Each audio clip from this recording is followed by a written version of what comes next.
Subscribe कीजिए खेती की पाठशाला यूट्यूब चैनल को तथा उसके पास घंटी को आप करिए प्रेस खेती से संबंधित वीडियो के सबसे पहले नोटिफिकेशन पाने के लिए। धान की बालियां निकलने वाली जो अवस्था होती है, इसमें कुछ कीट तथा कुछ रोग का अटैक होता है, जिससे लगभग हमारी फसल के उत्पादन में लगभग 30% तक का नुकसान हो सकता है। तो आज के वीडियो में हम लोग देखेंगे कि ये जो 2-3 कीट क्या हैं तथा हम लोग इसके रोकथाम के लिए क्या उपाय कर सकते हैं। और ये लगभग पूरे भारत में जहाँ पर भी चावल का उत्पादन होता है वहाँ पे इनका अटैक देखने को मिलता है। सबसे पहले हम लोग बात करते हैं रस चूसक कीट की, जिसमें से पहले नंबर पे आती है गंधी बग। गंधी बग इसलिए बोला जाता है क्योंकि वो एक दुर्गंध छोड़ता है। आप उसको पकड़ते हैं या फिर आप उसके साइड से गुजरते हैं तो आपको एक गंध की एहसास होता है। गंधी बग कीट जो है धान में, सावा में, कोदो में, ऐसे बहुत सारी जो अनाज वर्गीय फसल होती है उस पर इसका अटैक होता है। और ये वाले कीट जो हैं बालियां पे रहती हैं, और आपको बाली को ध्यान से देखते हैं तो आपको ये कीट नज़र आ जाता है। अगर बाली में 1 से 2 कीट भी है, अगर आपको दिख जाता है पगडंडी में खड़े होके, तो आप समझ सकते हैं कि आपके खेत में इसका अटैक हो चुका है और आप इसका निदान कर सकते हैं। निदान के लिए आप इसमें जो ये अपना national rice research centre Cuttack है, उसने कुछ रिकमेंडेशन करी है, जिसके बारे में आपको बताता हूँ।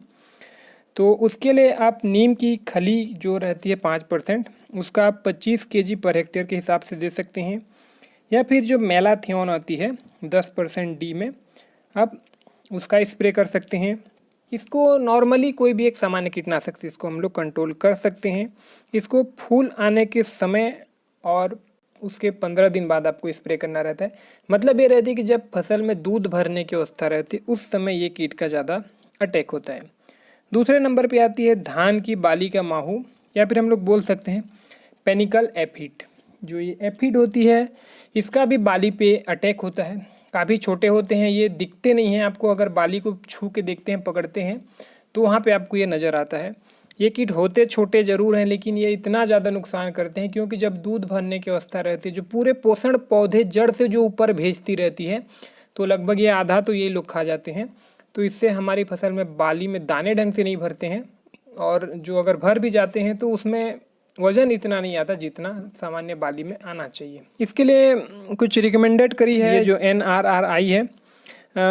सबसे पहले इन्होंने बोला है कि इमिडाक्लोरोप्रिड जो कि 17.8 SL में आती है, उसका आपको स्प्रे कर सकते हैं, या फिर थायोमेथाक्सोन जो आती है उसका आप उपयोग कर सकते हैं, या फिर आप अपने इसमें बुप्रोफोरिजिन का भी स्प्रे कर सकते हैं।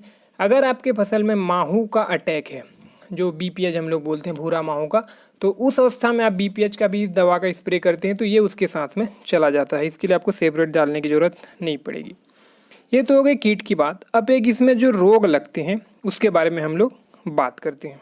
इसमें जो एक सामान्य रोग लगती है जिसको हम लोग बोलते हैं ब्लाइट, या फिर दानों की रंगहीनता रोग। इसमें दाने बदरंग हो जाते हैं, दाने में अलग अलग रंग आ जाते हैं, और वो वाले जो दाना है वो भरता नहीं है, और कभी कभी तो पूरी की पूरी बालियां में ये वाली प्रॉब्लम आ जाती है। तो इसके लिए आप जो कार्बेंडाजिम है उसका यूज़ कर सकते हैं। इसके साथ साथ आप शूडोमोनास फ्लोरेंस आती है, शूडोमोनास का आप स्प्रे कर सकते हैं, और या फिर आप प्रोपिकोनाजोल जो आती है 25 SC में, उसका आपको स्प्रे करना रहता है, जिसका आपको 2.5 ml पर लीटर पानी में घोल के आपको छिड़काव करना रहता है प्रोपिकोनाजोल को। आप इसमें टूबोकोनाजोल का भी इस्तेमाल कर सकते हैं। ये जो फसल में 2 कीट और ये एक जो रोग, ये तीनों सबसे ज़्यादा नुकसान करते हैं बाली वाली अवस्था में। तो अगर आपकी फसल में बालियाँ निकलने वाली हैं तो सचेत होकर थोड़ा सा आप इसका ध्यान रखिए। अगर इसमें से कोई भी लक्षण आपके फसल में दिखाई देते हैं तो तुरंत आप उसका स्प्रे करिए।